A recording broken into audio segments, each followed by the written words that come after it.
ओम शांति। ओम शांति भाई जी। ओम शांति ओम शांति भाई जी। ओम शांति भाई जी। ओम शांति। ओम शांति भाई जी।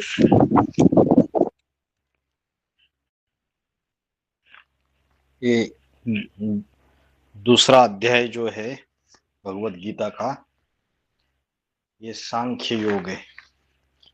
तो सांख्य योग में श्लोक नंबर 1 से लेके 10 तक हम देखते हैं अभी।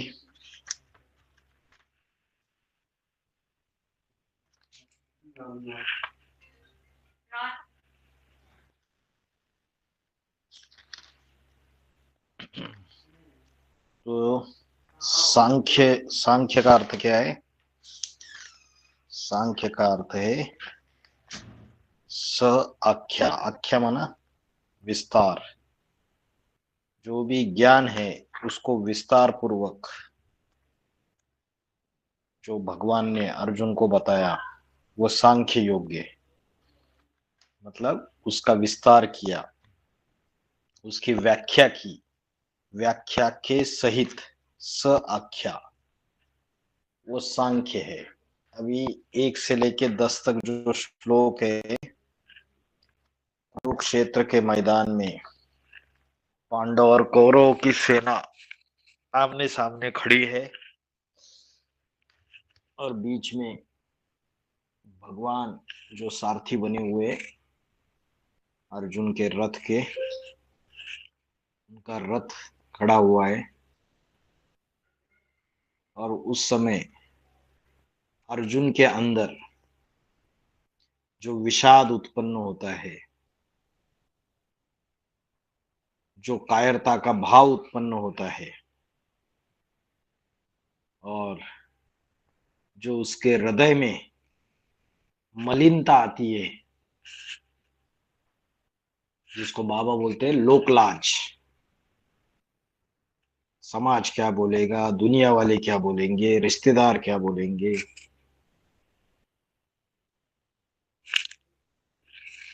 और जब अर्जुन को लगता है कि ये मेरे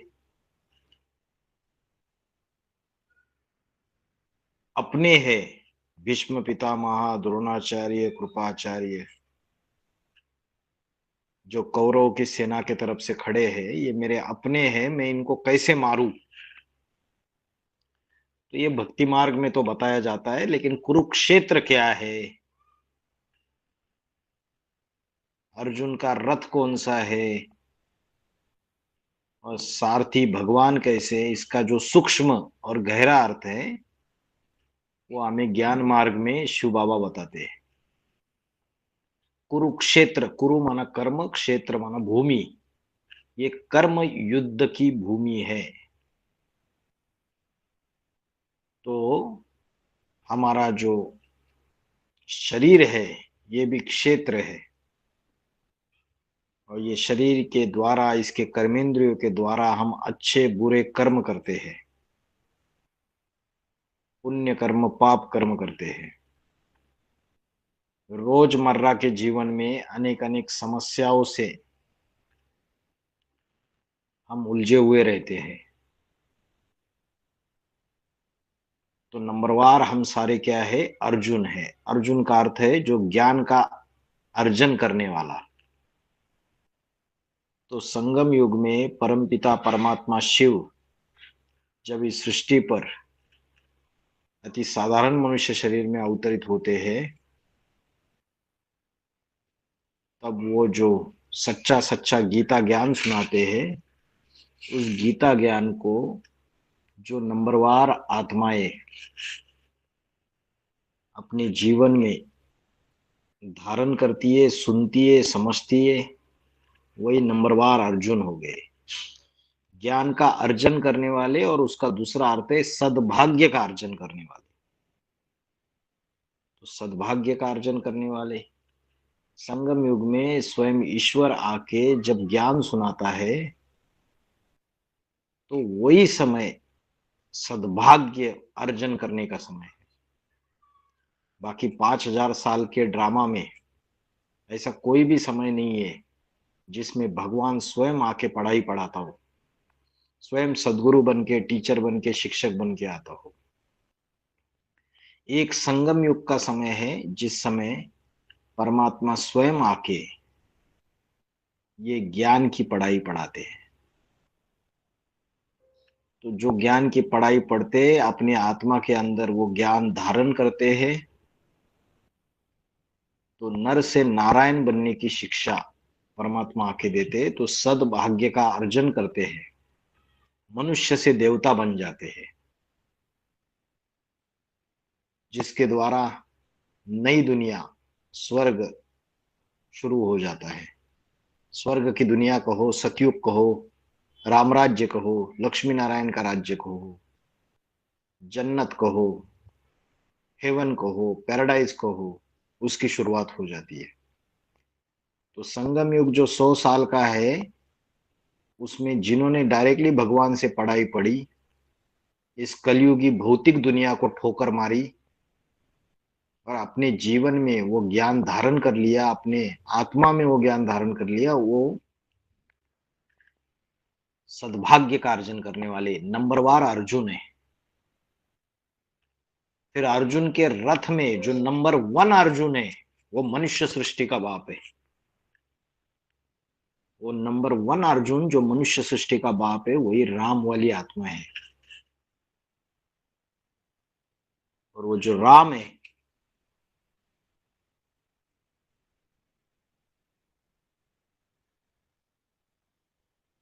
जो साधारण मनुष्य तन राम का, जो जन्म मरण के चक्र में आती है राम की आत्मा, तो कलयुग के अंत में जो अजन्मा अगरबा शिव है, जो जन्म मरण के चक्कर से न्यारा है, वो उस साधारण मनुष्य शरीर में प्रवेश करता है।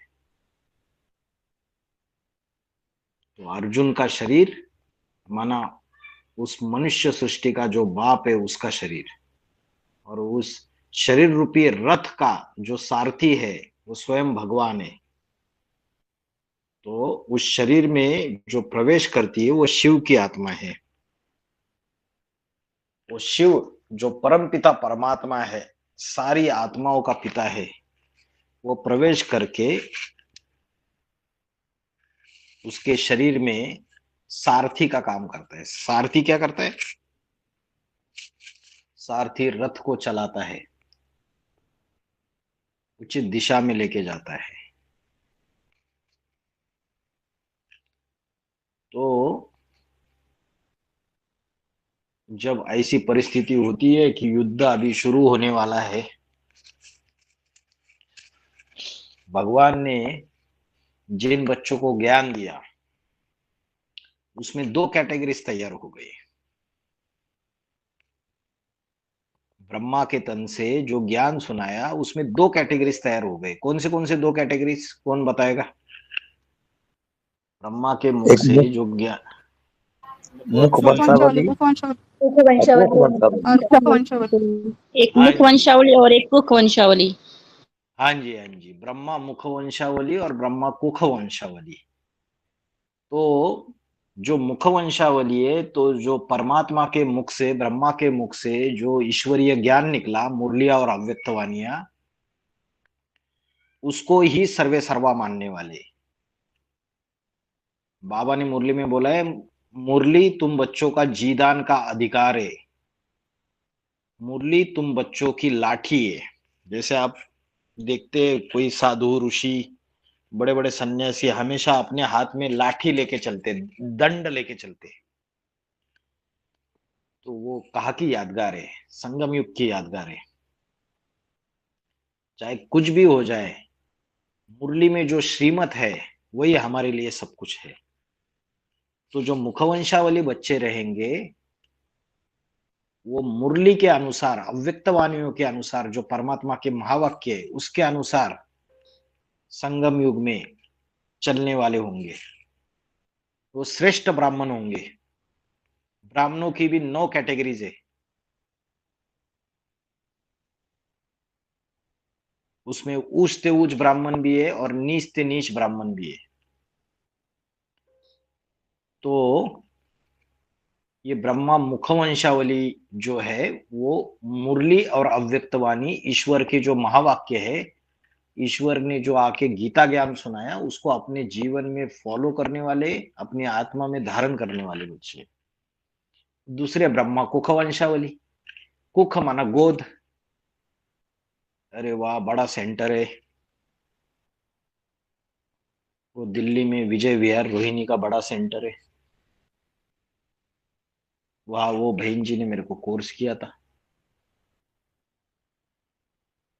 अभी ये बात तो ज्ञान की सच्चाई तो कुछ और कह रही है, लेकिन इतने लोग वहां जाते हैं तो भाई हम कैसे ऐसे कर सकते।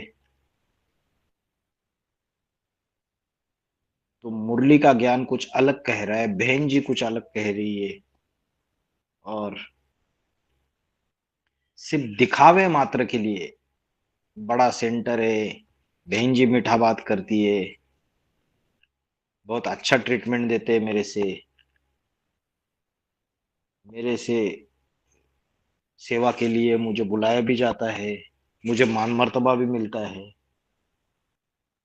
तो इन इन बातों के आधार से जो ज्ञान में चलने वाले ब्राह्मण है वो कुखवंशावली ब्राह्मण है। तो ब्राह्मणों की दो कैटेगरीज है। तो दो सेनाएं खड़ी हुई है, पांडव और कौरव।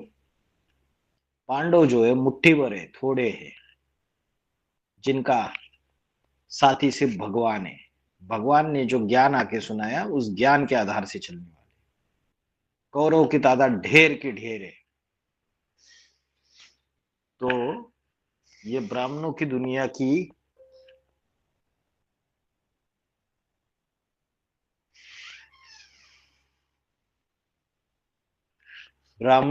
की बात है। तो ये जो दो सेनाएं खड़ी हुई है उसमें एक ही जो ब्राह्मण परिवार है जहां आके भगवान ज्ञान सुना रहा है, जो बीजरूप ब्राह्मणों की दुनिया है।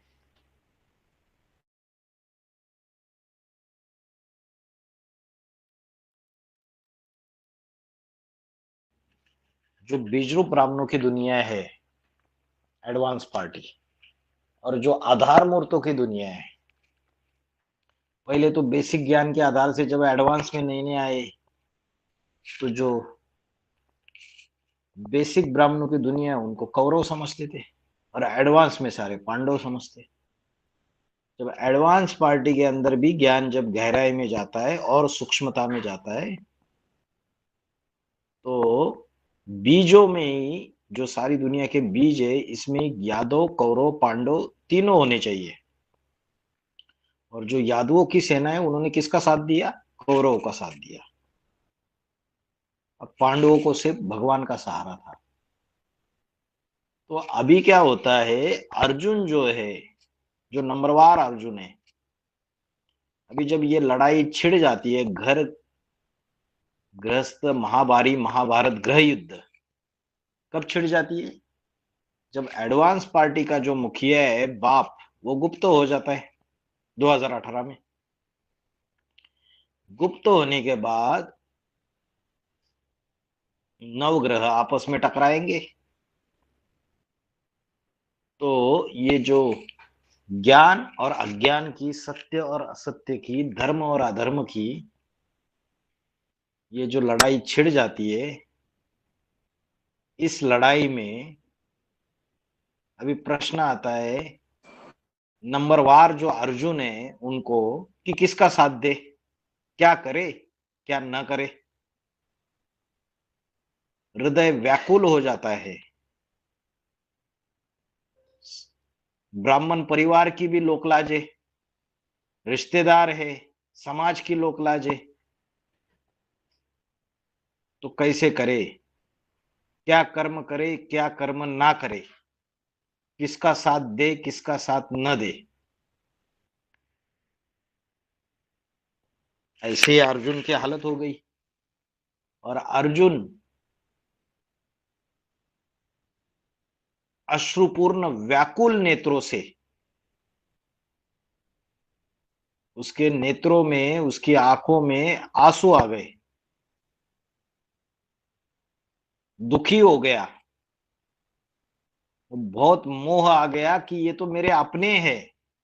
अरे ये जो सामने वाली सेना में खड़े हुए, इनके साथ ही हम मधुबन में बैठ के ज्ञान सुनते थे। ये तो बहुत पुराने भाई है, ये तो बहुत पुरानी बहन है, ये तो बहुत पुरानी माता है, तो हम इनसे कैसे ये युद्ध करें ज्ञान के अस्त्र शस्त्रों से।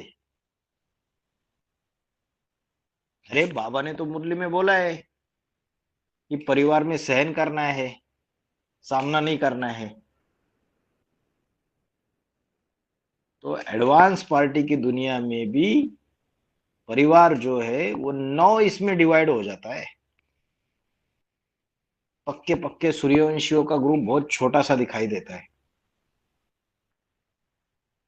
तो कोई कोई बहुत मोह में आ जाते हैं, दुखी हो जाते हैं कि हम ये अपने जो है, भले मुरली के ज्ञान के अनुसार हम सच्चे हैं, लेकिन जो अपने हैं इनको हम कैसे मारे। तो अर्जुन जो है, नंबरवार अर्जुन जो है, जो शिव बाबा के बच्चे हैं,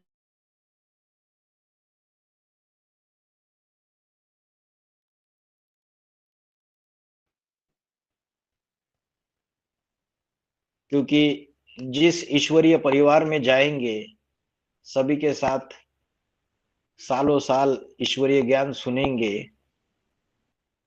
तो जब सेनाएं सामने खड़ी हो जाएगी और फिर चुनना है किसका साथ दे किसका साथ न दे, और जो अपने हैं वही अगर सामने आ गए, तो फिर इन सबको कैसे इनके साथ ज्ञान के अस्त्र शस्त्रों का युद्ध करे। ऐसा करना उचित है? अरे बाबा को लगेगा ये परिवार के अंदर ही झगड़े कर रहे। अरे झगड़े कौन से कर रहे हैं? बाहुबल के झगड़े कर रहे, मार पिटाई कर रहे? नहीं, ये तो ज्ञान की युद्ध है। ये ईश्वरीय ज्ञान जो है, मुरलिया व्यक्तवानिया, इनके अस्त्र शस्त्रों से अगर युद्ध कर रहे, तो वो युद्ध कैसी है? धर्मानुकूल है, गलत नहीं है, ये क्षत्रिय का धर्म है।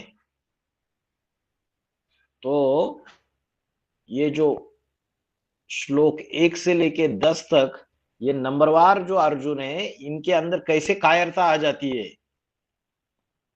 कैसे इनके अंदर नपुंसकता आ जाती है, और भगवान उनको कैसे समझाते हैं। तो हम इस श्लोकों में देखेंगे। पहला श्लोक है, संजय उवाच तम तथा कृपया आविष्टम अश्रुपूर्णा कुलेक्षणम विषिदंतम इदम वाक्यम उवाच मधुसूदना। मधुसूदन, मधु माना शहद। जैसे काम विकार होता है वो भी बहुत मीठा मीठा होता है। जब काम विकार विषय वासना का भोग भोगते हैं तो कितना मीठा और सुख अनुभव होता है। मधुसूदन, सूदन माना जिसने उस काम विकार की हत्या कर दी। सूदन माना हंता, उसको हत्या करने वाला, मधुसूदन। मधु काम विकार के हंता शिव बाबा ने इस प्रकार संबंधियों के मोह में कृपया विष्टम, आविष्टम माना भरे हुए, कृपया विष्टम माना करुणा से भरे हुए, अश्रुपूर्णा कुलेक्षणम, अश्रुपूर्ण व्याकुल नेत्रों से, अक्ष माना नेत्र, कुलेक्षणम, अक्ष माना नेत्र, आंख, विषिदंतम माना विषाद युक्त।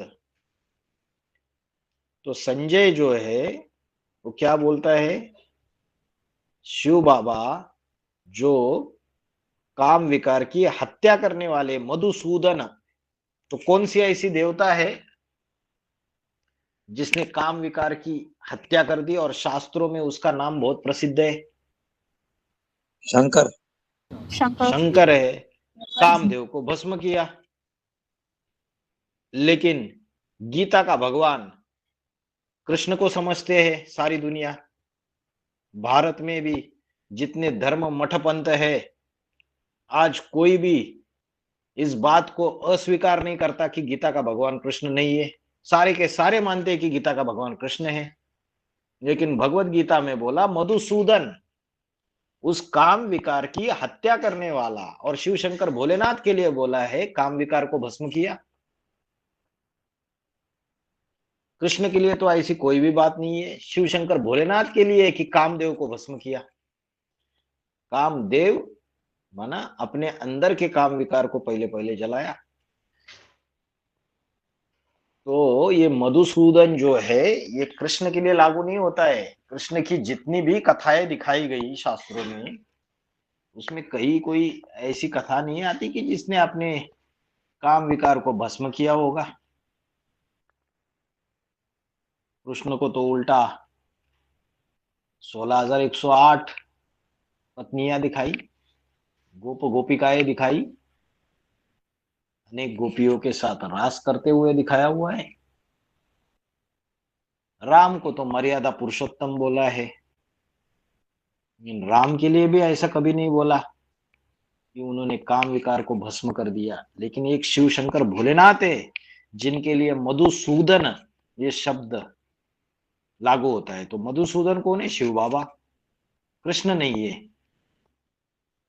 तो संजय उवाच, संजय ने कहा कि मधु जैसे मीठे काम के हंता शिव बाबा ने इस प्रकार कृपया आविष्टम, करुणा से भरे। क्या करुणा है? कि ये जो संबंधियों का मोह है, द्रोणाचार्य, कृपाचार्य, ब्राह्मणों की दुनिया में भी द्रोणाचार्य है या नहीं? बड़े बड़े जो ज्ञान का कलश लिए हुए आचार्य बैठे हुए, बड़े बड़े द्रोणाचार्य है, सालों सालों से सेंटर में अपना कब्जा जमा के बैठे हुए। 15 साल से 20 साल से ज्ञान में चल रही है बहन, इंचार्ज बहन है। ये भाई 20 साल से सेवा कर रहा है। बोलते हैं ना, हैदराबाद की इंचार्ज है पार्वती बहन, बहुत पुरानी ब्रह्मा कुमारी है, प्रजापिता ब्रह्मा कुमारी पीबी के। तो द्रोणाचार्य हुई या नहीं हुई? ज्ञान कलश के आचार्य। ऐसे जो पुराने पुराने भाई बहन है, भले वो कौरवों का साथ दे रहे, भले वो मुरलियों की श्रीमत छोड़ के बरखिलाफ काम कर रहे, लेकिन जो भक्त किस्म की आत्माएं, भक्त किस्म के ब्राह्मण है, वो क्या देखते? अरे ये तो बड़ा द्रोणाचार्य है, ये तो बड़े भीष्माचार्य है, ये लंबे समय तक पवित्रता। भीष्माचार्य भीष्म सन्यासी था। वो बोलती माताएं बोलती है, अरे वो बहनों के अंदर तो पवित्रता है, लंबे समय के सन्यासी है, 15-15, 20-20 साल से ज्ञान में चल रही। लेकिन अगर मुरलियों और अव्यक्त वाणियों का मनन चिंतन के आधार से मुरलियों में जो बाबा के डायरेक्शन से उसके अनुसार नहीं चलते हैं, तो कौरव हुए या पांडव हुए? भले लंबे समय की ब्रह्मचर्य है, पवित्रता है, भले लंबे समय यज्ञ में अर्पण हुए, ज्ञान का कलश भी धारण किया है, दूसरों को बांटने का काम भी करते हैं। लेकिन अगर मुरलियों और अव्यक्त वाणियों में जो परमात्मा की डायरेक्शन है, एक होता है रटा रटाया ज्ञान, ये बता दिया कि ये कोर्स सिखा दिया, ऐसा ऐसा कोर्स करना है, और वैसा कोर्स एज इट इज रटा रटाया कोर्स दूसरों को बताना। और एक होता है उस ज्ञान को सुन के समझ कर प्रैक्टिकल उसका अनुभूति करके दूसरों को समझाना, योग युक्त होकर। दोनों में अंतर है। तो ऐसे जो ज्ञान का कलश धारण करने वाले, जो रटा रटाया ज्ञान सिर्फ कोर्स करके दिखा दिया, एडवांस का कोर्स सुपर फास्ट, त्रिमूर्ति का 3 घंटा बता दिया, लक्ष्मी नारायण का चित्र 3-3.5 घंटा बता दिया, 5 घंटा सुना दिया, उसके ऊपर ढेर सारा। लेकिन उस ज्ञान की गहराई, जो शूटिंग पीरियड है ड्रामा का, उसके अनुसार न समझने वाले द्रोणाचार्य हुए या नहीं हुए? वो द्रोणाचार्य है। ज्ञान का कलश तो है, लेकिन साथ कौरवों का दिया, सत्य का पक्ष नहीं लिया। तो ऐसे द्रोणाचार्य एडवांस पार्टी में भी बैठे हुए हैं, ऐसे भीष्माचार्य भी एडवांस पार्टी के अंदर बैठे हुए हैं। तो जो अर्जुन है नंबरवार, वो व्याकुल हो जाते हैं, आंसू आ जाते हैं। अरे इन भीष्माचार्यों ने, इन द्रोणाचार्यों ने हमारी तो क्लास ही बंद कर दी। अकेले अकेले डाउन हो जाते हैं। तो अश्रुपूर्ण व्याकुल नेत्रों से विषाद युक्त, विषाद माना दुखी, और संबंधियों के मोह में करुणा से भरे उस अर्जुन को यह वचन बोले। संजय बता रहा है,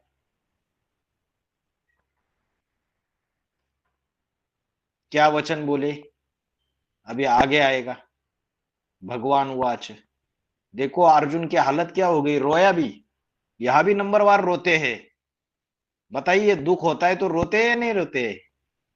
अरे ये तो हमारा परिवार है, ईश्वरीय परिवार। ललिता माता रोए क्या? जी।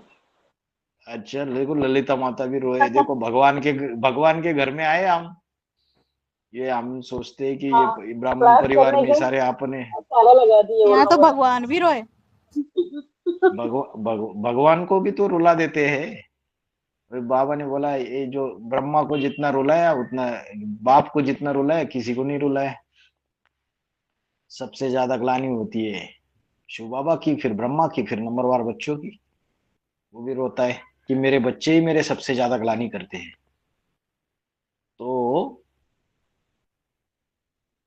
भगवान वाच, भगवान क्या बताता है अर्जुन को, देखो।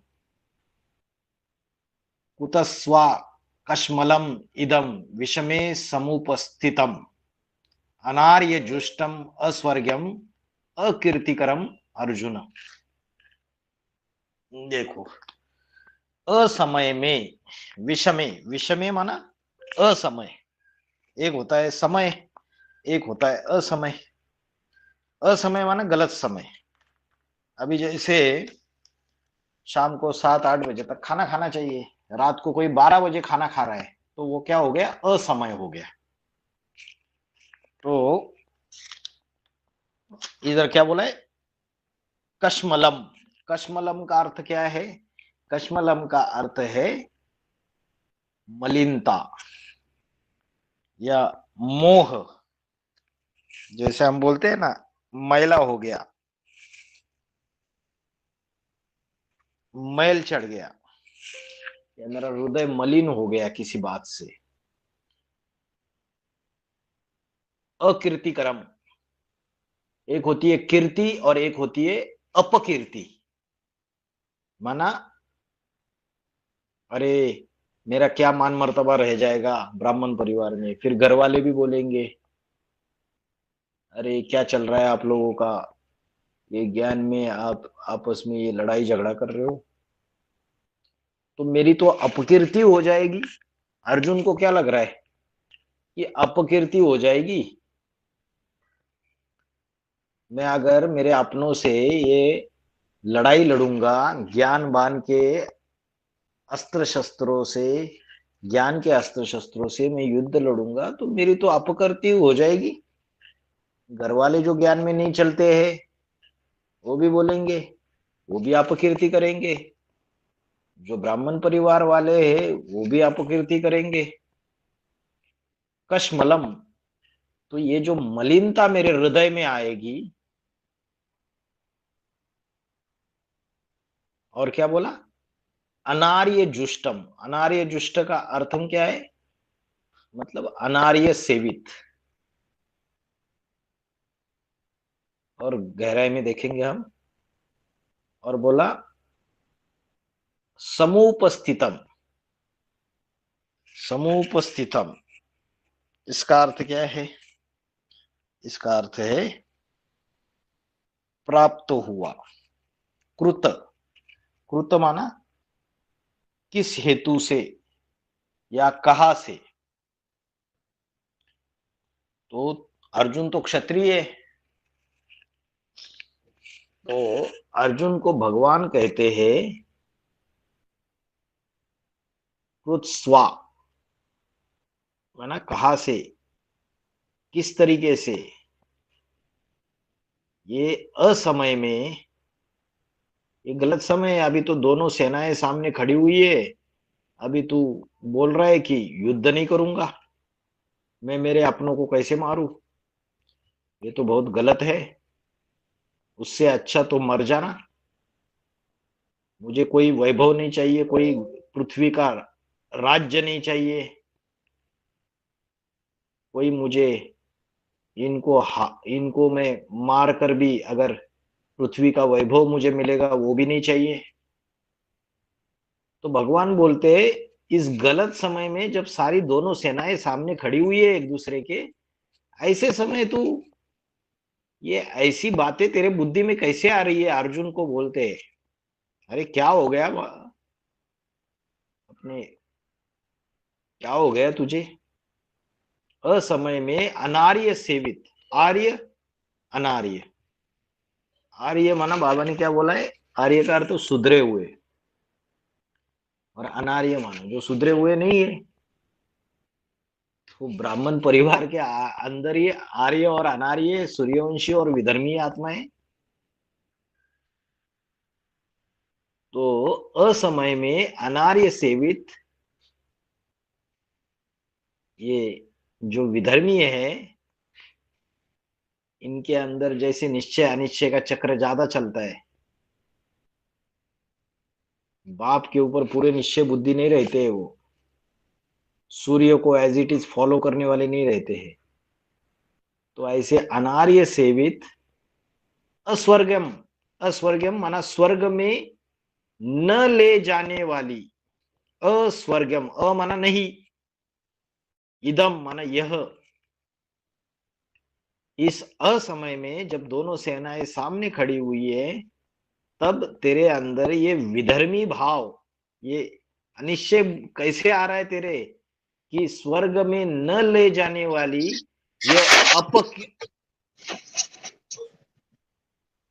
यह अपकीर्ति कारक मलिनता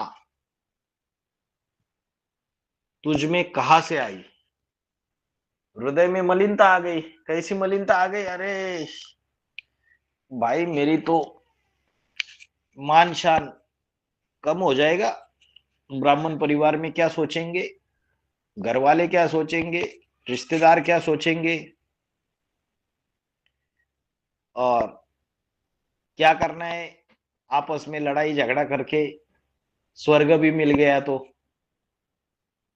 ऐसा स्वर्ग चाहिए ही नहीं हमको। उससे अच्छा तो हम अपने घर में ही ठीक है, हम तो शांति के लिए जाते हैं वहां। ये लड़ाई झगड़ा हमारे बस की बात तो नहीं है भाई। तो स्वर्ग में न ले जाने वाली यह सामाजिक अपकीर्तिकारक मलिनता क्षत्रिय होते हुए भी तुझे कहां से आ गई? तू तो क्षत्रिय है, तेरा तो धर्म है युद्ध करना। कौन सा युद्ध करना? माया से युद्ध करना। एक युद्ध है ज्ञान के अस्त्र शस्त्र, कोई बाहुबल की लड़ाई तो है नहीं। और एक है माया से युद्ध, अपनी कर्मेंद्रियों को कंट्रोल करते हुए 5 विकारों से युद्ध। 2 प्रकार के युद्ध है। ब्राह्मण परिवार के अंदर भी ज्ञान के अस्त्र शस्त्रों की लड़ाई है, और अपने अंदर भी लड़ाई है। अपने अंदर ही कौरव भी बैठा हुआ है राक्षसी वृत्ति वाले, दुर्योधन दुशासन, और अपने अंदर ही श्रेष्ठ पुरुषार्थी युधिष्ठिर जैसे, अर्जुन जैसे अपनी आत्मा के अंदर ही बैठे हुए। तो ये अपने अंदर भी 5 विकारों की ये युद्ध है, क्योंकि क्षत्रिय तो माया से युद्ध तो करेगा ना। तो वो माया सूक्ष्म माया भी है, और ब्राह्मण परिवार के अंदर कोई स्थूल माया बेटी भी होगी या नहीं होगी, बताइए। उससे भी हाँ युद्ध जी। करनी पड़ेगी या नहीं करनी पड़ेगी। और वो माया बेटी बड़े बड़ी ऑर्डर पास कर देगी, कहीं छुप के बैठी हुई होगी किसी सीक्रेट स्थान पे,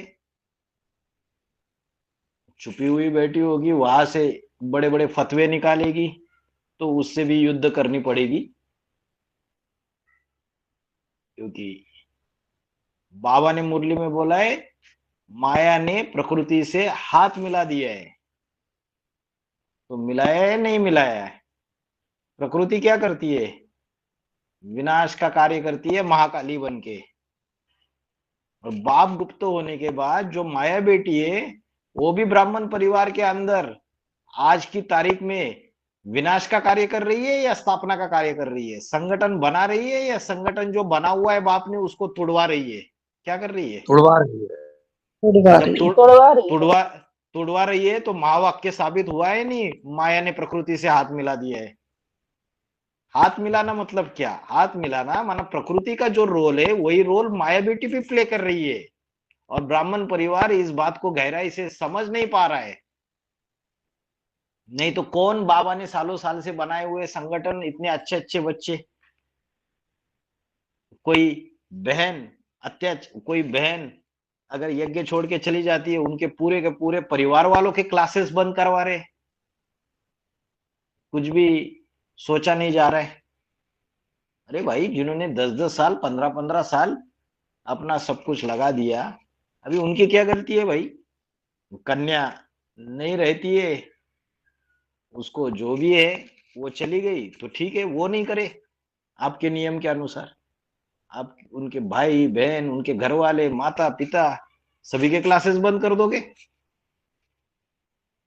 एक एक को बाबा ने तो बोला है कि जो बिछड़े हुए बच्चे हैं उनको भी वापस लाओ, उनको भी ईश्वरीय परिवार में आने दो, ज्ञान सुनने दो। हाँ, बोले बाबा के क्लास में मत बिठाओ, बाबा सन्मुख तो क्लास हो ही नहीं रहा है अभी। तो मधुबनों में जिन्होंने ज्ञान लिया है उनको लाने में डर किस बात की हो रही है?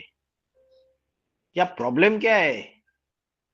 ये जो ईश्वरीय विश्वविद्यालय पूरे भारत भर में खुले हुए हैं, और बोलते हैं विश्वविद्यालय का अर्थ है सारे विश्व में ये ज्ञान फैले पूरी तरीके से, सारे विश्व में जितनी भी आत्माएं उनको बाप का परिचय मिले।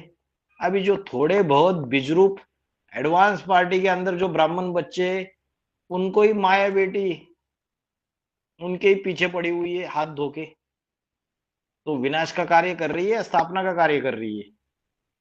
विनाश का कार्य। इसलिए बाबा ने मुरली में बोला है कि माया ने प्रकृति से हाथ मिला लिया है।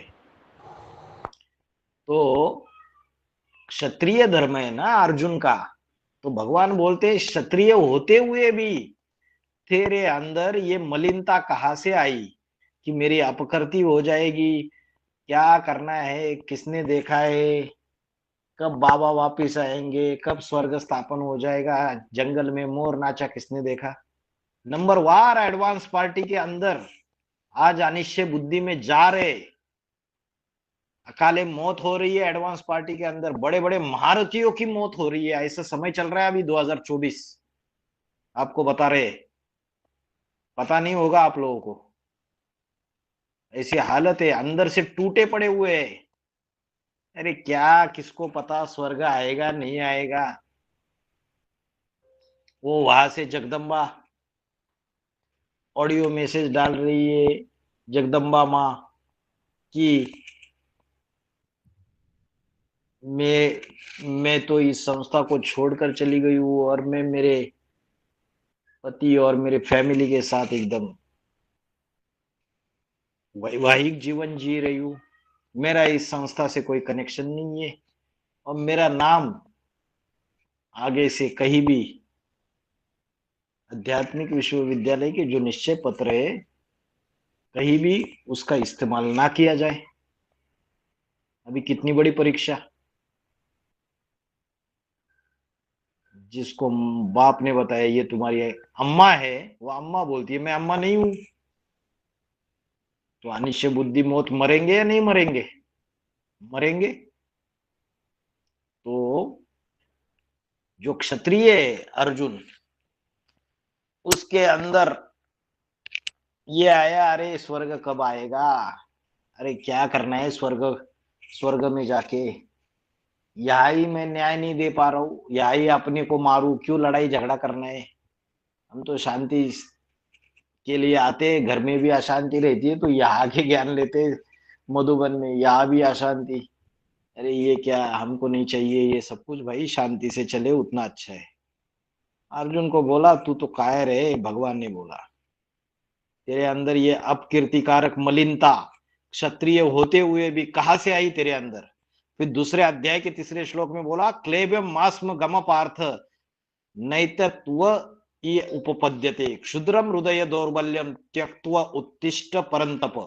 उत्तिष्ठ माना उठ खड़ा हो जा, अर्जुन उठ खड़ा हो जा, उत्तिष्ठ।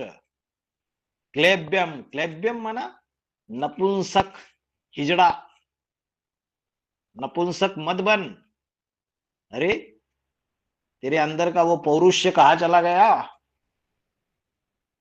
तेरे अंदर का वो पुरुषपना कहाँ चला गया, क्षत्रियत्व का भाव कहाँ चला गया? तू तो नपुंसक जैसी बातें कर रहे, अपने हथियारों को नीचे डाल रहा है, मुझे युद्ध नहीं करनी है, तूने तो रोना चालू कर दिया।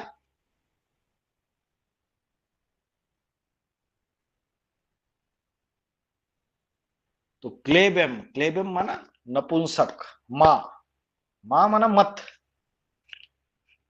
मां माना मत, संस्कृत का शब्द है मां, मां का अर्थ है मत।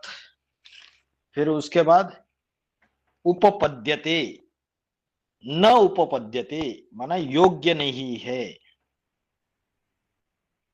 एतत् माना यह, परंतप हे कामादिक शत्रुओं को ताप देने वाले, क्षुद्रम हृदय दौर्बल्यम, हृदय, हृदय की दुर्बलता को, हृदय कैसे हो गया, दुर्बल हो गया, त्यक्त्वा, त्यक्त्वा माना छोड़कर, इस हृदय की दुर्बलता को छोड़कर, उत्तिष्ठ माना उठो। तो इस श्लोक में भगवान क्या बताते, पार्थ, पार्थ माना पृथ्वीराज, ये पृथ्वी का राजा, हे पृथ्वीराज नपुंसक मत बनो, क्लेब्यम मास्म, क्लेब्यम मास्म गम पार्थ, मत बनो। फिर क्या बोला, ये तुम्हारे योग्य नहीं है, एतत्वयि उपपद्यते, क्या योग्य नहीं है, अरे तुम्हारे कुल में प्रशंसा के योग्य नहीं है, मतलब तुम्हारा तो क्षत्रिय कुल है और तुम नपुंसक जैसे बातें करते हो, हथियार नीचे डालने की बातें करते हो, युद्ध के मैदान से भागने की बातें करते हो, कायरता वाली बातें करते हो, ये तुम्हारे कुल की प्रशंसा के योग्य नहीं है। परंतप मन शत्रुओं को ताप देने वाला, क्षुद्रम हृदय दौर्बल्यम, क्षुद्र हृदय की दुर्बलता को त्यक्त्वा माना छोड़कर उठो। ये जो अचानक तुम्हारे हृदय में जो दुर्बलता आई, तुम्हारा हृदय दुर्बल हो गया,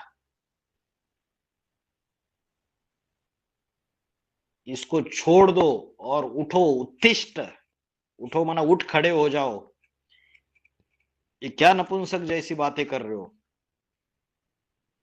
ये तुम्हारे कुल की प्रशंसा के लिए योग्य नहीं है। क्लेब्यम मास्म गमा पार्थ नेतत्वयि उपपद्यते क्षुद्रम हृदय दौर्बल्यम त्यक्त्वा उत्तिष्ठ परंतप।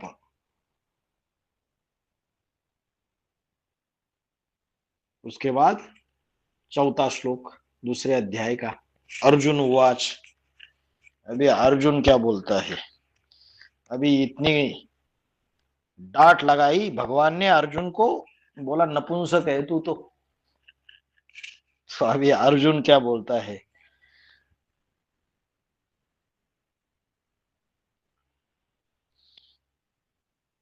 कथम भीष्ममहं संख्ये द्रोणम च मधुसूदन इक्षुभि प्रतियोत्स्यामि पूजार्हो अरिसूदनम।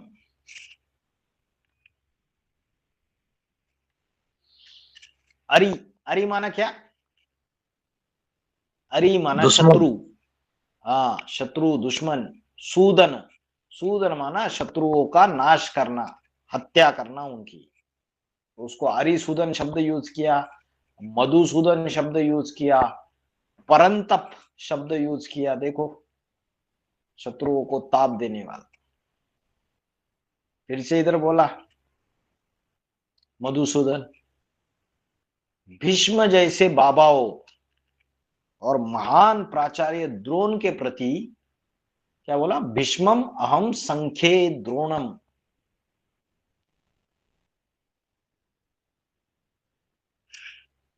तो द्रोणाचार्य, द्रोणम, अभी बताया ना मैंने, ज्ञान का जो कलश जिन्होंने धारण किया है, ज्ञान कलश, उनके आचार्य।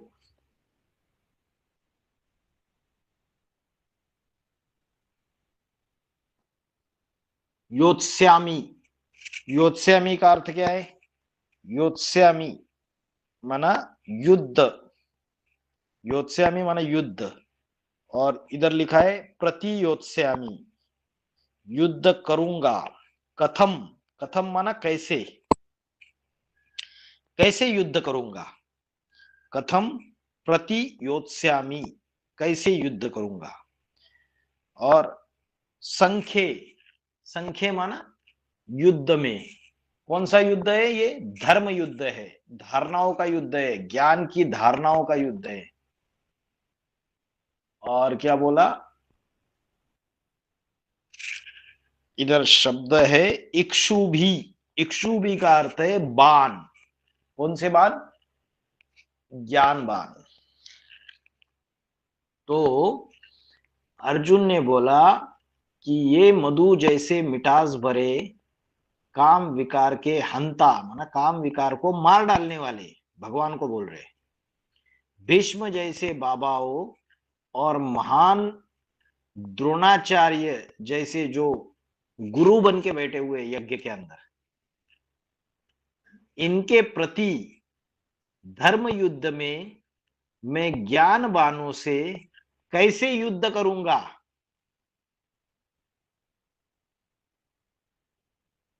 ये ज्ञान बाणों से युद्ध में कैसे करूंगा, ये धर्म युद्ध में।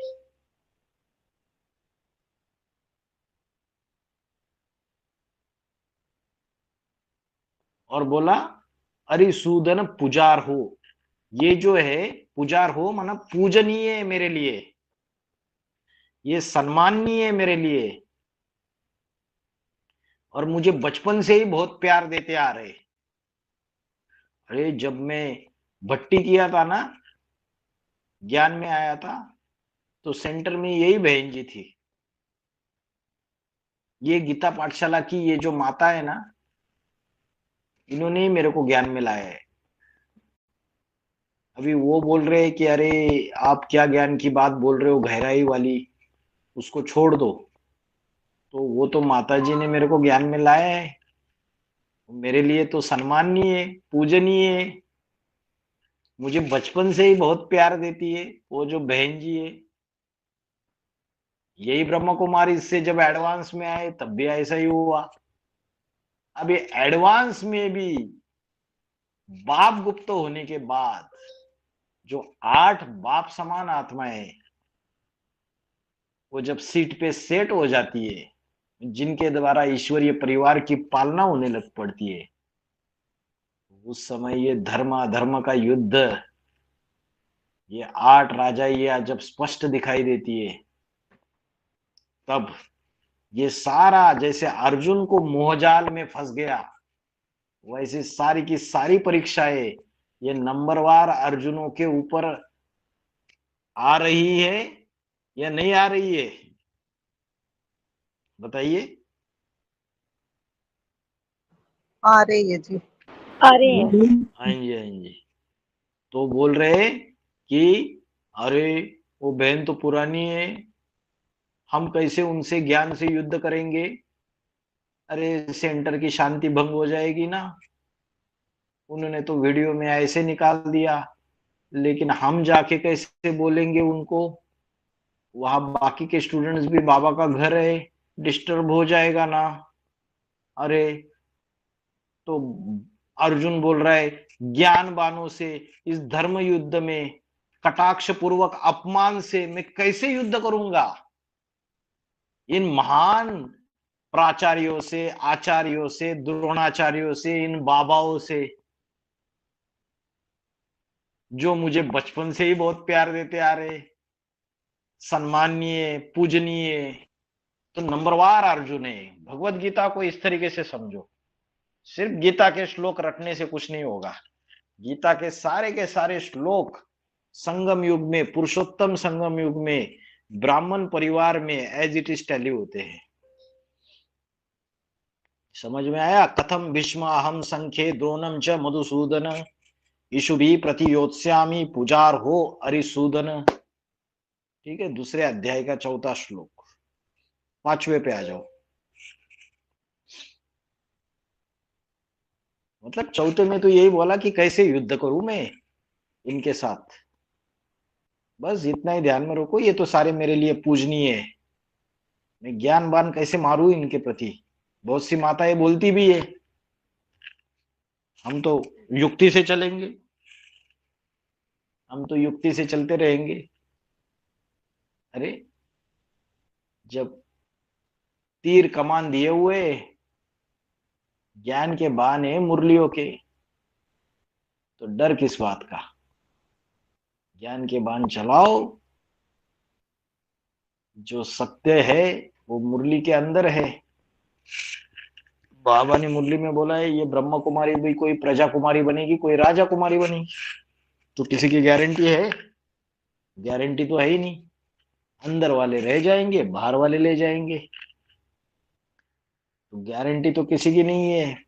फाइनल एग्जाम तो हुआ नहीं है, रिजल्ट तो पूरा डिक्लेयर हुआ नहीं है, अभी 108 का रिजल्ट बाकी है आने में।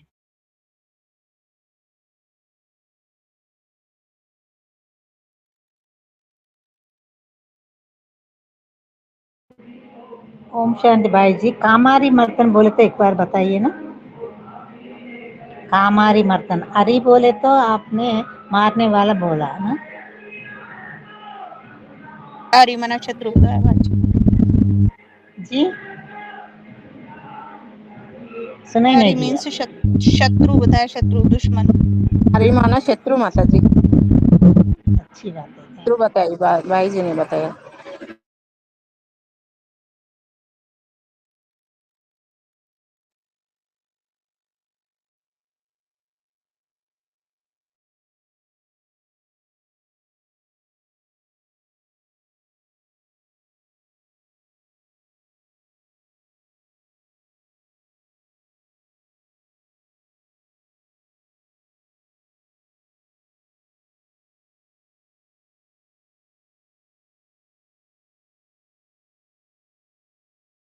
तो इस दुनिया में भीख मांगकर खाना ही अच्छा है। अरे वो तो बोलते हैं माफीनामा लिख के दे दो, हमने कुछ गलती किया ही नहीं, तो काहे का माफीनामा। लेकिन जो अर्जुन जैसे कायरता वाले नपुंसक जो बन गए, वो क्या बोलेंगे, अरे ओ चलो भीख मांगकर खाना ही अच्छी बात है, ये इनको क्यों मारना है ज्ञान के बाण, ये बड़े बड़े धर्म गुरुओं को। इससे अच्छा यज्ञ में जाके इन लोगों के इन लोगों के साथ चाटुकारी करके जो हमको मिलता है थोड़ा बहुत ईश्वरीय परिवार में, ज्ञान सुनने का मौका मिल रहा है, जो भी ईश्वरीय सेवाओं का मौका मिल रहा है, तो जी हुजूरी, इनकी खुट्टे बरदारी, इनकी चाटुकारी करते हुए जीवन जीना अच्छी बात है। ज्ञान के बाण मारने से बाबा ने ही तो निमित्त बनाया है ना। खुट्टे बरदारी करो, चाटुकारी करो, जी हुजूरी करो, भले गलत है, भले मुरलियों की श्रीमत को ऊपर एज इट इज नहीं चल रहे। तो महानुभाव गुरुओं को उनके धर्म में अनिश्चय की मौत मारने की अपेक्षा इस लोक में भीख मांगकर खाना भी अच्छा है।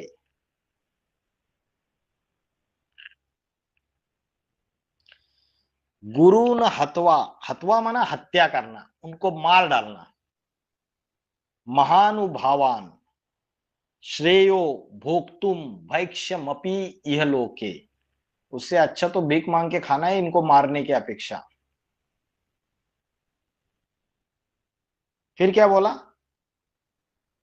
हत्वार्थ कामान, अर्थ कामान मतलब ये जो धन के इच्छुक गुरु है, कौन सा धन चाहिए इनको?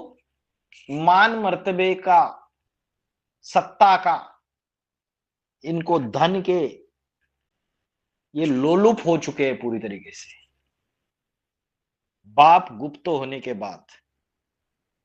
तो ऐसे जो धनेच्छुक गुरु है, जिनको मान मर्तबा रूपी धन का इच्छा है कि हमारे कंट्रोल में चले सारे के सारे, बाबा के मुरलियों में क्या बोला है उसके आधार से ना चले, दीदी दादी जो डायरेक्शन देती है, जो ऑर्डर देती है, उसके अनुसार चले। धनेच्छुक गुरुओं को मारकर, तो क्या बोला? हत्वार्थ कामान, अर्थ माना धन, कामान माना धन की इच्छा रखने वाले। कौन से धन की? स्थूल धन की इच्छा रखने वाले, ज्ञान धन की इच्छा रखने वाले, या यह जो धन है वो मान मर्तबा रूपी सत्ता का धन है, उसकी इच्छा रखने वाले, दूसरों को कंट्रोल में अपने रखने की इच्छा रखने वाले। ईश्वरीय ज्ञान क्या कहता है वो अलग। तो हत्वार्थ कामान तु गुरुनि हैव भुंजीय भोगान रुधिर प्रदिग्धान। तो इन धनेच्छुक गुरुओं को हत्वा, हत्वा माना मारकर, तो यह रुधिर प्रदिग्धान, रुधिर माना रुधिर का अर्थ है रक्त। तो ये जो इनको अगर ज्ञान के बाण मारे तो उससे क्या होगा? विकल्प चलने लगेंगे, मेरे ऊपर तो पाप चढ़ जाएगा। यज्ञ में रहने वाले, ये इतने साल से समर्पित जीवन जीने वाले, इनको अगर हमने ये ज्ञान के बाण मारे तो क्या हो जाएगा? इन विकल्पों के, इन ये जो पाप चढ़ेगा इसके खून से सने, आत्मग्लानि से भरे, रुधिर प्रदिग्धान भोगान, तो ये आत्मग्लानि से भर जाएंगे हम। अरे हमने ये क्या किया, वो बहन को ऐसे बोलना नहीं चाहिए था, भले बाबा के ज्ञान का पॉइंट है, हमें क्या करना है। तो ये विकल्पों के खून से सने हुए, आत्मग्लानि से भरे हुए इन भोगों को ही भोगूंगा, और उससे क्या हो जाएगा? मुझे आत्मग्लानि हो जाएगी, मेरे अंदर विकल्प चलेंगे, मेरी खुद की दुर्गति हो जाएगी। अर्जुन देखो इतना कायर हो गया, बोला इनको मारकर तो मुझे क्या मिलने वाला है, इससे मेरे विकल्प चलेंगे। एक होता है स्थूल खून और एक होता है संकल्पों का खून। एक होता है संकल्प, एक होता है विकल्प। संकल्प शुद्ध भी हो सकता है, विकल्प माना विपरीत संकल्प। तो ये जो आत्मग्लानि से हम भर जाएंगे और ये ऐसी चीजों को मैं भोगता रहूंगा, क्या फायदा इसका? शक्ति तो क्षीण हो जाएगी आत्मा की। आत्मिक स्थिति बनने की जगह कर्मातीत अवस्था कहाँ प्राप्त कर पाएंगे, कहाँ फरिश्ता स्टेज धारण कर पाएंगे, कहाँ संपन्न बन पाएंगे, कहाँ हमारा पुरुषार्थ अच्छा हो पाएगा। इनको महानुभाव गुरुओं को मारने की अपेक्षा इस लोक में भीख मांग कर खाना ही अच्छी बात है, क्योंकि मान मर्तबा के लोलुप ये धनेच्छुक गुरुओं को मारकर तो यहाँ विकल्पों के खून से सने आत्मग्लानि से भरे हुए भोगों को ही भोगूंगा। देखो, जबकि और देखो भगवान उसको बोल रहे अरे नपुंसक मत बन, ऐसा मत कर। और देखो भगवान की बात भी नहीं मान रहा है, बेचारा बाहर ही नहीं आ पा रहा है। भगवान साकार में आके इतना क्लियर कट ज्ञान बता रहे, उसके बावजूद नंबरवार अर्जुन कितना टाइम लग रहा है उनको चीजें समझने में। भगवान ने उसको तीसरे श्लोक में, दूसरे श्लोक में और तीसरे श्लोक में डांट भी लगा दी कि भाई ये क्या है चल रहा है तेरा, नपुंसक बन रहा है तू, और ये तेरे योग्य नहीं है क्षत्रिय धर्म के, और ये हृदय की दुर्बलता को छोड़ दे और उठ खड़ा हो जा युद्ध में। और भगवान की इतनी बात समझाने के बावजूद भी उसके मन के अंदर ये ऐसे ऐसे विकल्प चल रहे, अरे इनको मार के तो भीख मांग के खाना अच्छी बात है, और ये धनिच्छु गुरुओं को मारकर तो यहाँ में ये आत्मग्लानि से रोता रहूंगा अंदर ही अंदर, दुखी भोगूंगा, क्या फायदा है। दूसरे अध्याय का 5वां श्लोक हो गया, गुरु न हत्वा ही महानुभाव श्रेयो भुक्तुम भैक्षमपि ये लोके हत्वार्थ कामान तो गुरु निहैव भुंजीय भोगान रुधिर पदिग्धान। भुंजीय, भुंजीय का अर्थ है भोगूंगा। ठीक है, दूसरे अध्याय का 6वां श्लोक।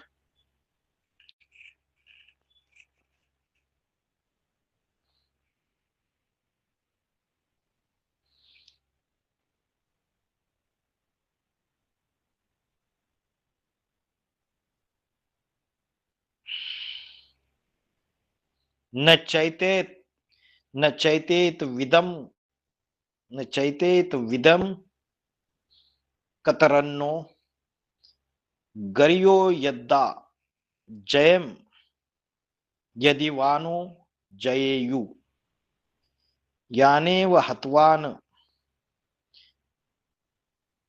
जिजी विषाम ते अवस्थिता प्रमुखे धार्तराष्ट्रा। धृतराष्ट्र को बोला है धार्तराष्ट्रा, ये पूंजीवादी धृतराष्ट्र। पूंजी कौन सी पूंजी है, ये राष्ट्र की जितनी भी धन संपत्ति है ये सारे इनके कंट्रोल में चल रहे, कब्जे में चल रहे, माया बेटी के मधुबन अलग अलग सारे राष्ट्र की पूंजी स्वार्थ में धरे बैठे हुए। तो यहां अलग अलग शब्दों के अर्थ देखते हैं।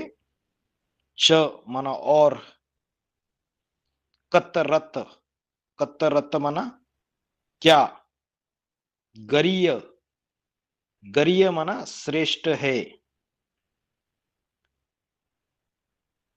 जयम, जयम माना जीतेंगे, जयेयु, जयेयु उसका अर्थ भी जीतेंगे, वे जीतेंगे। एतत् माना यह, न विदम हम नहीं जानते, हत्वा माना मारकर, जिजी विषाम, जिजी विषाम जीना नहीं चाहते, अवस्थिता माना खड़े है, प्रमुखे माना सामने, प्रमुखे, अवस्थिता प्रमुखे माना सामने खड़े है।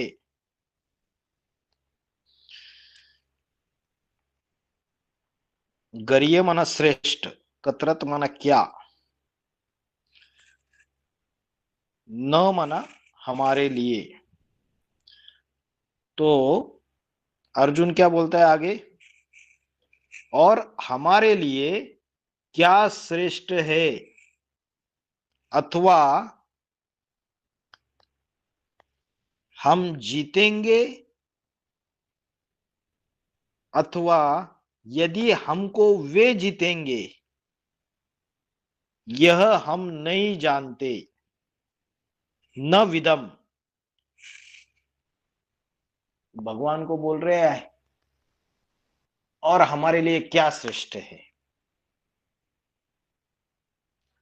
हम जीतेंगे, ये धर्म युद्ध जो है इसको हम जीतेंगे, अथवा वे हमें जीतेंगे। वे माना कौन, कौरव। भविष्य में क्या होगा ये तो हम नहीं जानते हैं, मुझे तो पता नहीं है हम जीतेंगे या वो जीतेंगे। मतलब अर्जुन का कॉन्फिडेंस पूरी तरीके से लूज हो चुका है, कोई कॉन्फिडेंस नहीं है उसको। कर्म युद्ध के मैदान में खड़ा है और कंप्लीटली उसका कॉन्फिडेंस लूज हो चुका है। तो बोलता है हम जीतेंगे या वे जीतेंगे हम नहीं जानते हैं। जिन्हें मारकर हम जीना ही नहीं चाहते, यान हतवान जिजी विषाम, वे धृतराष्ट्र के पुत्र सामने ही खड़े हैं। हमारे सामने खड़े हैं वो सारे के सारे, हमें क्लियर कट दिखाई दे रहे यज्ञ में कौन कौन है वो लोग, और उनको मारकर हम क्या जिएंगे और क्या हमें सत्ता मिलेगी और क्या हम स्वर्ग का सुख भोगेंगे।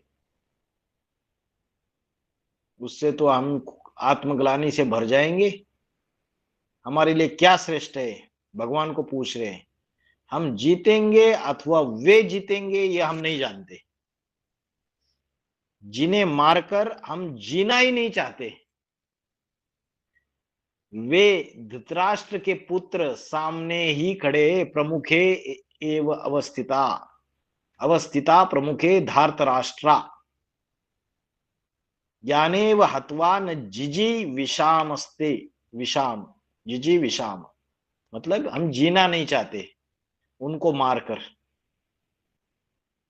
वे धृतराष्ट्र के पुत्र हमारे सामने, धार्तराष्ट्रा, धार्तराष्ट्रा माना धृतराष्ट्र के पुत्र, धार्त, जिन्होंने राष्ट्र की जो पूंजी है बाप गुप्त होने के बाद वो अन्याय पूर्वक छीना झपटी करके अपने अंडर कर दिए, अपने कंट्रोल में ले लिए, वो धार्त राष्ट्र।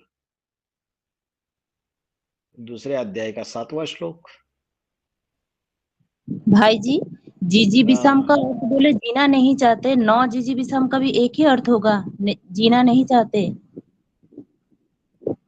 नहीं नहीं, न जीजी विषाम माना जीना ही नहीं चाहते, जीजी विषाम माना जीना चाहते हैं, न लगा दिया तो नहीं जीना चाहते हैं। जीजी विषाम, हाँ जीना, हम जीना नहीं चाहते, न जीजी विषाम, हाँ वो न को साथ में लेना है।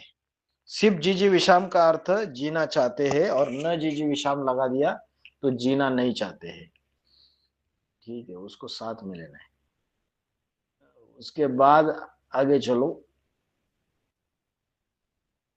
कुछ नहीं ज्यादा टेंशन, ये संस्कृत के शब्द जरा कठिन है इसलिए आपको लगता है, बाकी कुछ नहीं। अर्जुन और भगवान की एकदम आपस में सिंपल बातचीत चल रही है कि भगवान जी मेरा तो बुरा हाल हो जाएगा, देखो ऐसा आप मेरे को बोल रहे हो ज्ञान की युद्ध करो, ये करो, मेरे बस की बात नहीं है। बाद में ये एक तो मेरी अपकीर्ति हो जाएगी, ब्राह्मण परिवार में मेरी लोकलाज, समाज के सामने, ब्राह्मण परिवार के सामने मुंह दिखाने के लायक नहीं रहूंगा। फिर चलो मैं जीत भी जाऊंगा ज्ञान के युद्ध में, कौन सा तीर मारूंगा मैं। बोल रहा है उससे अच्छा तो भीख मांग के खाना ठीक है। इन बड़े बड़े जो द्रोणाचार्य भीष्माचार्य इनसे ज्ञान बान के युद्ध करने। अभी मेरे को बताओ, नंबरवार अर्जुन है तो उनके जीवन में नंबरवार द्रोणाचार्य और भीष्माचार्य भी है अपने अपने लेवल के। अभी जो हाईएस्ट पुरुषार्थी रहेंगे उनके सामने हाईएस्ट पुरुषार्थी ही धर्म युद्ध में खड़ा हो जाएगा। इसलिए बाबा ने मुरली में बोला ये कुरुक्षेत्र का मैदान है, एडवांस पार्टी बीजरूपी ब्राह्मणों की दुनिया। महारथी से महारथी लड़ेगा, घुड़सवार से घुड़सवार लड़ेगा, और जो पैदल है उससे पैदल लड़ेगा। जो जैसा जिस लेवल का पुरुषार्थी है उससे उसी लेवल के पुरुषार्थी से टक्कर होगी। इसलिए डरना नहीं चाहिए। तो अर्जुन को तो समझ में नहीं आ रहा है, फिर बोलता है कि हम जीतेंगे नहीं जीतेंगे ये भी पता नहीं भाई, ज्ञान के बाण यूज करेंगे। फिर इसके बाद हमको ये सारी चीजें निश्चित भी नहीं है, क्या श्रेष्ठ है क्या नहीं है ये भी पता नहीं है। और फिर इनके सामने ये सारे सामने ही खड़े हैं हमारे, अर्जुन ऐसे निराश होके सारी बातें बोल रहे हैं। फिर दूसरे अध्याय का 7वां श्लोक। कार्पण्य दोषोपहत स्वभावा पृच्छामि त्वाम धर्म सम्मूढ़ चेता। कार्पण्य दोष, ये कार्पण्य दोष क्या है? कृपणता, कायरता कायरता कायरता का दोष, दीनता का दोष। दीनता हम बोलते हैं ना, दीनहीन, मतलब हम दीन हो गए। मतलब सामने वाला जो व्यक्ति है उसके सामने हम कुछ भी नहीं है, हम तो दीन है आपके सामने। आप कितने महान हो, तो मुझे इन गुरुओं के सामने दीनता का दोष आ रहा है। मैं तो कुछ भी नहीं हूं इनके सामने, कौड़ी कौड़ी तुल्य हूं मैं। और ये जो दीनता आई हुई है मेरे अंदर, मन बुद्धि की दीनता, क्योंकि आत्मा तो पाप कर्म करते करते नीचे गिरी हुई है मेरी पूरी तरीके से। तो मेरे मन बुद्धि के अंदर ये दीनता का दोष, कार्पण्य दोष, कार्पण्य दोषो पहत स्वभाव। तो यहां पे क्या बोला? दीनता के दोष से विकृत स्वभाव वाला, मतलब विकृति आ गई मेरे अंदर, क्योंकि मन बुद्धि मेरी नीचे गिरी हुई है।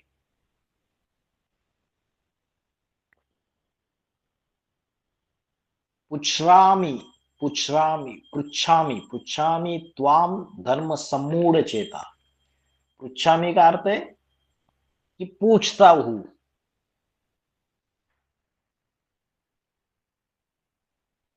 और धर्म सम्मूढ़ चेता, धर्म माना क्या सद्धर्म है, क्या करना चाहिए मुझे, क्या कर्म करना चाहिए, क्या सद्धर्म करना चाहिए।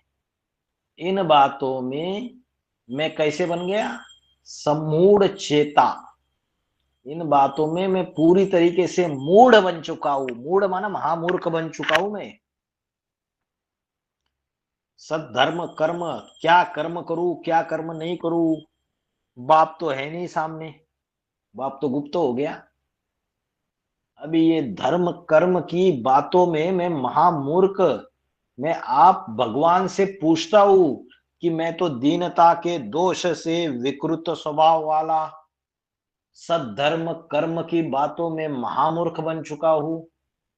और आप त्रिकालदर्शी भगवान से मैं पूछता हूं, पृच्छामि त्वाम, त्वाम माना आपको, धर्म सम्मूढ़ चेता, कार्पण्य दोषो पहत स्वभावा, अपने आप को दीन क्षीण विकृत स्वभाव वाला खुद, जैसे भगवान को बोलते हैं ना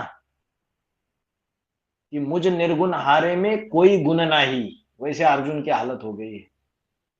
मैं तो पतित हूं, पापी हूं, आप ही संभालो भगवान। तो बोलता है मैं तो कार्पण्य दोष, दीनता के दोष से मेरी मन बुद्धि विकृत होकर पड़ी हुई है, और सद्धर्म और कर्म की बातों को मैं महामूर्ख मैं तो मूर्ख खलकामी, भगवान आप रास्ता दिखाओ, आपसे पूछता हूं, क्या पूछता हूं? यच्छ्रेय सन्निश्चितम ब्रूहि तन्मे शिष्यस्ते हम साधि माम त्वाम प्रपन्नम। प्रपन्नम, प्रपन्नम माना शरण में, साधी, साधी माना शिक्षा दीजिए, माम शादी मुझे शिक्षा दीजिए, प्रपन्नम माना शरण, मैं आपका शिष्य हूं, अहम ते शिष्य। और ब्रूहि, ब्रूहि माना बताइए, यच्छ्रेय जो भलाई की निश्चितम, भलाई की निश्चित बात हो वो मुझे बताइए। तो बोलता है कि दीनता के दोष से विकृत स्वभाव वाला, सद्धर्म कर्म की बातों में महामूर्ख बन पड़ा हूं, आपसे पूछता हूं कि मेरे लिए जो भलाई की निश्चित बात हो कि क्या करना चाहिए मुझे, कौन सी चीज धर्म के अनुकूल है, वह मुझे बताइए। मैं आपका शिष्य हूं, इस प्रकार से आपकी शरण में हूं, हर प्रकार से आपकी शरण में हूं, हम ते शिष्या त्वाम प्रपन्नम, मैं आपकी, मुझे शिक्षा दीजिए। तो अर्जुन भगवान के सामने भी पूरी तरीके से नतमस्तक हो चुका है, बोल रहा है मुझे तो फैसला करना नहीं आ रहा है, मैं तो महामूर्ख बन चुका हूं, धर्म सम्मूढ़ चेता, कार्पण्य दोषो पहत स्वभाव, दीनता के दोष से मैं विकृत स्वभाव वाला बन चुका हूं, और मैं आपको पूछता हूं कि ये भलाई की निश्चित बात क्या है, मुझे बताइए, मैं आपका शिष्य हूं, आपकी शरण में हूं, मुझे शिक्षा दीजिए। शाधी, शादी, शादी माना शिक्षा, ध ध शाधी वाम प्रपन्नम, मैं आपकी शरण में हूं। तो ये बोला है इस श्लोक में। दूसरे तो मुझे शिक्षा दीजिए, भगवान को पूछा और मैं आपकी शरण में हूं, मुझे रास्ता बताइए। फिर दूसरे अध्याय का 8वां श्लोक,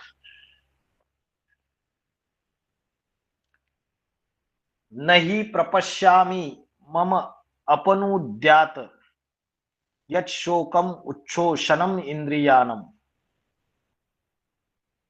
अवाप्य भूमो असपत्नम रुद्वम राज्यम सुरानाम अपि च आधिपत्यम। असपत्नम, असपत्नम का अर्थ है निष्कंटक। निष्कंटक मतलब हम बोलते हैं ना निष्कंटक मार्ग, मतलब कोई कांटे नहीं है उस मार्ग में, कोई दुखदाई कांटे नहीं होंगे। रुद्वम, रुद्वम का अर्थ है ऐश्वर्य संपन्न, रुद्वम का अर्थ है ऐश्वर्यवान। और निष्कंटक माना कोई कांटे नहीं है, कोई शत्रु नहीं है, उसको बोला है क्या, क्या शब्द आया है? असपत्नम, कोई शत्रु नहीं होंगे, असपत्नम। आधिपत्य माना स्वामित्व, स्वामित्व, आधिपत्य। अवाप्य माना पाना, उच्छोषणम, उच्छोषणम, उच्छोषणम का अर्थ है सुखाने वाली।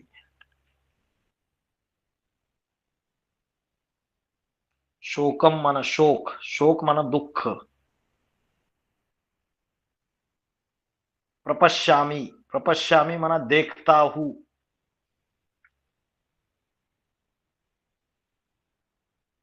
अपनुद्यात, अपनुद्यात माना दूर करे।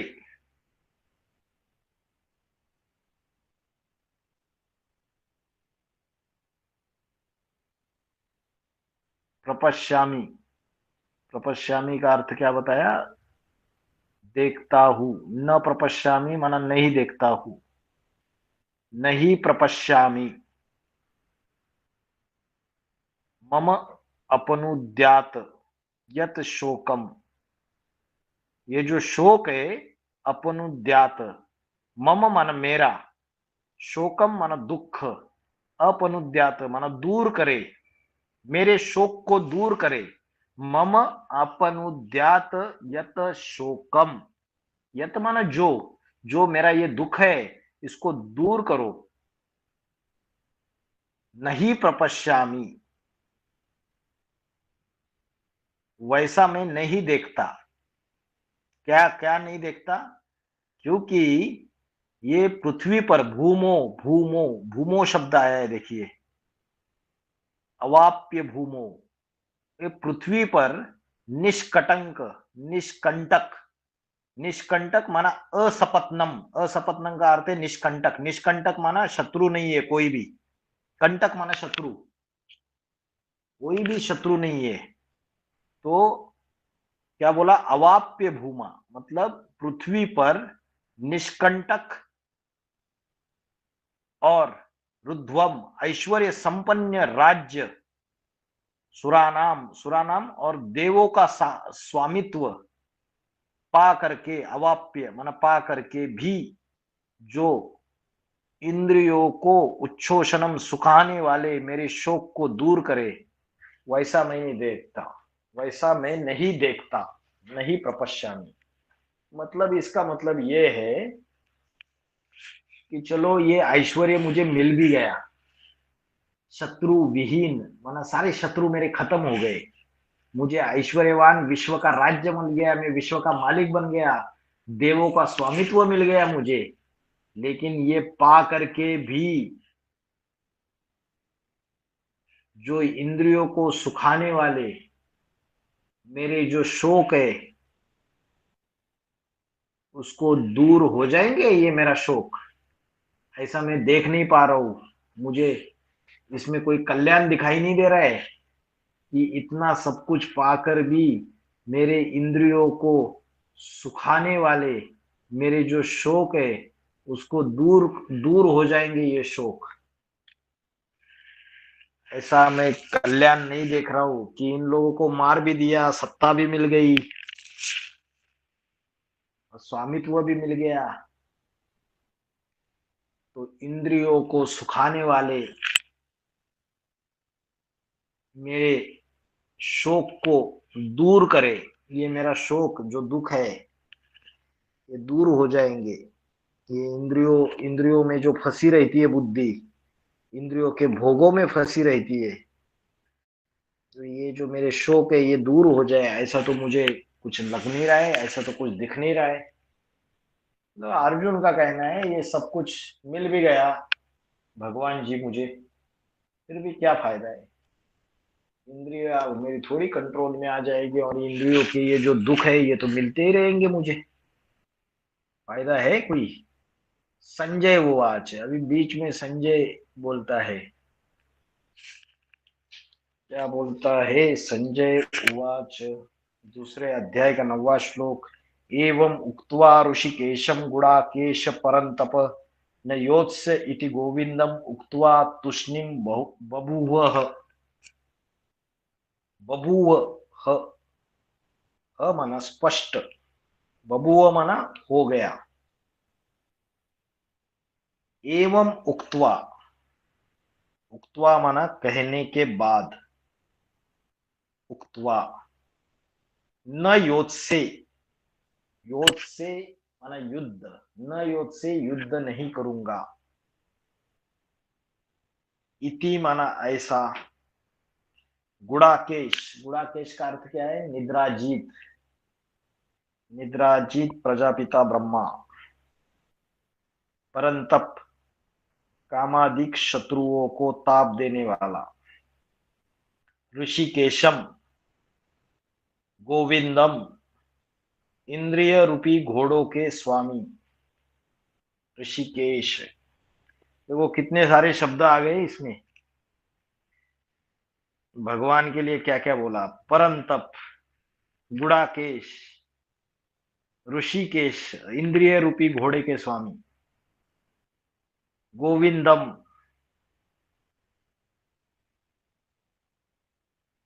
गोविंद परम पवित्र भगवान, उक्त्वा माना कहने के बाद। तो इस श्लोक में संजय बोलते हैं कामादिक शत्रुओं को ताप देने वाला शत्रुतापक निद्राजित अर्जुन जितेंद्रिय, इंद्रियों का स्वामी माना जितेंद्रिय, गोविंद से ऐसा स्पष्ट कहकर कि मैं युद्ध नहीं करूंगा, इन मेरे जो द्रोणाचार्य, कृपाचार्य, भीष्माचार्य, इनसे युद्ध नहीं करूंगा, इतना सीधा कहकर चुप हो गया। तुष्णिम, तुष्णिम माना चुप, बभूव माना हो गया।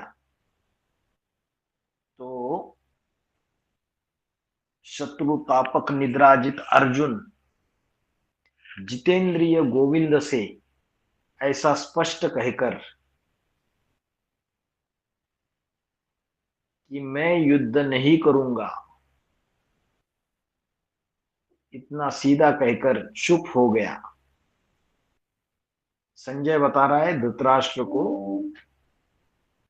अर्जुन को उन्होंने क्या बोला है, निद्राजीत गुड़ाकेश और शत्रुतापक, जितेंद्रिय निद्राजीत बोल दिया। तो निद्राजीत नंबरवार बच्चों को बनना है या नहीं बनना है? अभी अमृत वेला तो उठ नहीं पाते हैं, 3 साढ़े 3 बजे भी खर्राटे लेते रहते, 4 बजे क्लास चालू हो जाती है, 3:45 बजे मुरली चालू हो जाती है, उसके बावजूद कोई कोई नहीं उठते हैं, 4:15 बजे तक कोई कोई आ जाते हैं। तो नंबरवार जो अर्जुन है, तो नंबरवार निद्राजीत भी बनेंगे या नहीं बनेंगे? बाबा ने बोला है तुम बच्चों की जो नींद है वो नींद कैसे होनी चाहिए, बहुत कम होनी चाहिए दुनिया वालों से, सिर्फ 4 घंटे नींद होनी चाहिए। जितना आत्मिक स्थिति में रहेंगे तो निद्रा भी कम होती जाएगी, जितना इंद्रियों के भोगों में बुद्धि ज्यादा रहेगी तो ज्यादा सोएंगे, जो जितना भोगी होगा वो उतना ज्यादा सोएगा। तो शत्रुतापक निद्राजित अर्जुन जितेंद्रिय गोविंद से ऐसा स्पष्ट कह के कि मैं युद्ध नहीं करूंगा, इतना सीधा कहकर चुप हो गया, चुपचाप बैठ गया।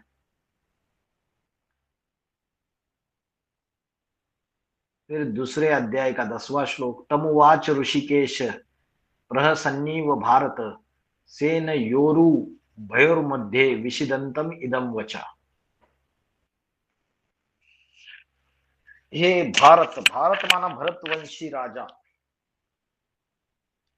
उभयो माना दोनों, सेन और मध्य, दोनों सेनाओं के बीच में, उभयो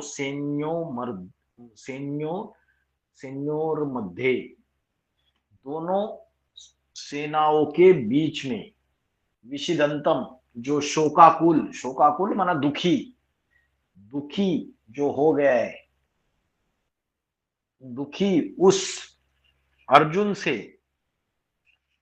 इंद्रियजीत, ऋषिकेश माना इंद्रियजीत, शिव बाबा, प्रहसन माना प्रसन्न हुए के समान, इदम वच उवाच यह वचन कहने लगे, इदम वच माना यह वचन कहने लगे। तो अर्जुन, संजय बता रहा है धृतराष्ट्र को कि जो अर्जुन है वो तो चुप बैठ गया इतना कह के कि मैं युद्ध कैसे करूंगा, युद्ध नहीं करूंगा। और फिर भगवान जो है ये दोनों सेनाओं के बीच में ये दुखी शोकाकुल अर्जुन से इंद्रियाजीत शिव बाबा प्रसन्न हो गए और यह वचन कहने लगे। फिर भगवान ने 11वें श्लोक से लेकर 30वें श्लोक तक सांख्य योग समझाया है। सांख्य योग में फिर आत्मा की बात बताइए, शाश्वत क्या है, कि जिनको तू सोच रहा है कि ये तो इनको मैं मार कर कहाँ सुखी हो पाऊंगा, तो वो कुछ भी मरता नहीं है, शरीर मरता है, आत्मा कभी मरती नहीं है। तो विस्तार पूर्वक उसको समझाया है आगे 11वें अध्याय से लेके 11वें श्लोक से लेके 30वें श्लोक तक। ये हमारे 10 श्लोक हो गए, सबको समझ में आए होंगे।